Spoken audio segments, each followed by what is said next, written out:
আসসালামু আলাইকুম। স্বাগত জানাচ্ছি আমার ইউটিউব চ্যানেলে। আমি খালেদ হোসেন, 40তম বিসিএস। সাম্প্রতিক যে ক্লাসগুলো আমরা দিয়ে আসছিলাম এবং আমার ইউটিউব চ্যানেল যে ধারাবাহিক ভিডিও দিয়েছি, সেটার প্রেক্ষিতে আমরা আজকের ক্লাস হচ্ছে কি সাম্প্রতিক। আপনারা সবাই আমার ইউটিউব চ্যানেলের সাথে যারা আছেন, মাঝে মধ্যে ভিডিও দিতে একটু দেরি হয়ে যায় বিভিন্ন কর্মব্যস্ততা ব্যস্ততা থাকার কারণে। কিন্তু তারপর আমি কন্টিনিউ করার চেষ্টা করছি আপনাদের যাতে কিছুটা হলেও উপকৃত হয়। আমরা আজকে সাম্প্রতিক 181 থেকে 190 আলোচনা করব। 181 নম্বর প্রশ্ন থেকে জাপানে সর্বশেষ আমাদের প্রধান উপদেষ্টা সফরে গিয়েছেন। জাপানের একটা বিশ্ববিদ্যালয়ে ওনাকে ডক্টরেট ডিগ্রি দিয়েছেন। ওই বিশ্ববিদ্যালয়ের নাম হচ্ছে কি সোকা বিশ্ববিদ্যালয়। এটা একটু ইম্পর্টেন্ট, সেটা উপস্থাপন করেছে। 182 নম্বর হচ্ছে কি 2025 সালের বর্ষপূর্ণ বলা হয় কাকে। আসবাবপত্রকে হচ্ছে কি 2025-এর বর্ষপূর্ণ বলা হয়।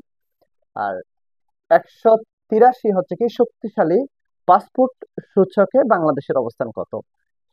এই এই প্রশ্নগুলা বিসিএস এর মতো পরীক্ষায় সূচকগুলো থেকে প্রশ্ন একটা হয়ে থাকে। এই সূচকে বাংলাদেশের অবস্থান হচ্ছে কি 97তম। আপনারা সবাই জানেন পৃথিবীতে যতগুলো দেশ আছে, যেমন জাতিসংঘের 193টা দেশ, আহ তারপর হচ্ছে কি আপনার স্বাধীন দেশ 155, এই দেশগুলো হচ্ছে কি তাদের উন্নত দেশ নাকি উন্নয়নশীল নাকি অনুন্নত, এই দেশগুলোর ক্রাইটেরিয়া ভাগ করে কিন্তু কিছু সূচক দিয়ে। এর মধ্যে একটা সূচক হচ্ছে কি পাসপোর্ট সূচক। বাংলাদেশের এই পাসপোর্ট সূচকের অবস্থান হচ্ছে কি 97তম। ভারত পাকিস্তানের যে যুদ্ধবিরতি হয়েছিল আপনারা সবাই জানেন।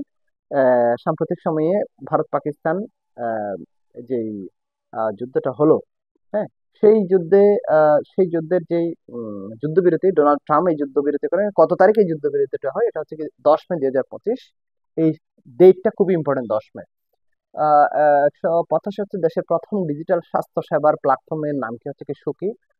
চীনের কোন শহর বাংলাদেশের চিকিৎসার জন্য নির্বাচন করেছে।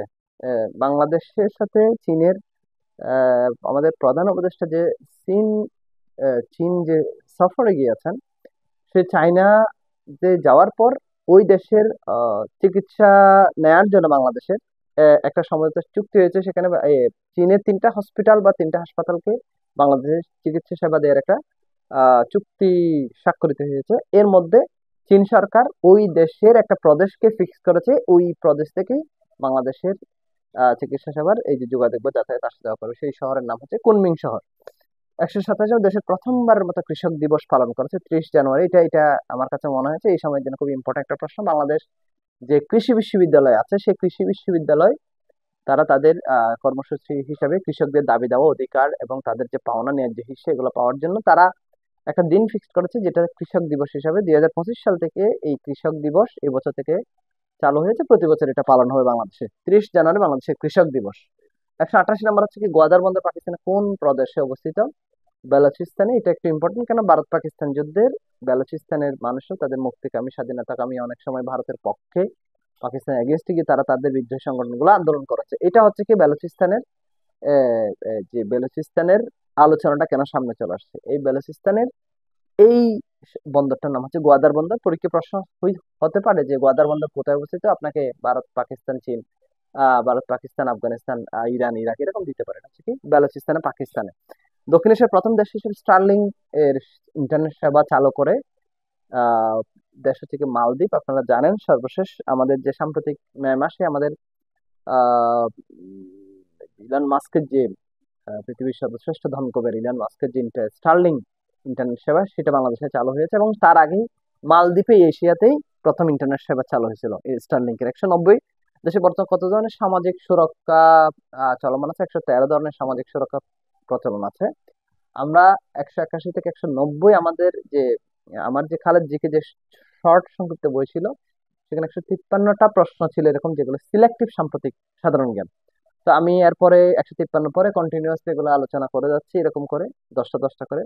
তো 47 লাখ পর্যন্ত আমরা আলোচনা করবো এবং তার আগে আমরা একটা ছোট সেকেন্ড এডিশন আমি আর একটা বই বের করতে হবে জিকে, যেটা থেকে আশা করি আপনার সাম্প্রতিকের এবং কিছু বাংলাদেশ আন্তর্জাতিক বিষয়ে কিছু হট টপিক দিয়ে আপনাদেরকে একটা বই উপস্থাপন করবো। আশা করি আপনাদেরকে আপনাদের কিছুটা হলেও উপকৃত হবে। সবাই ভালো থাকবেন, সুস্থ থাকবেন। ইনশাল্লাহ পরের ভিডিওতে দেখা হবে। আল্লাহ হাফিজ, আসসালামু আলাইকুম।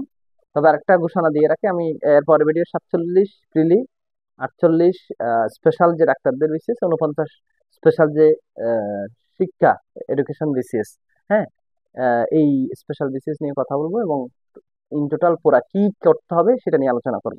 ধন্যবাদ সবাইকে। আসসালামু আলাইকুম।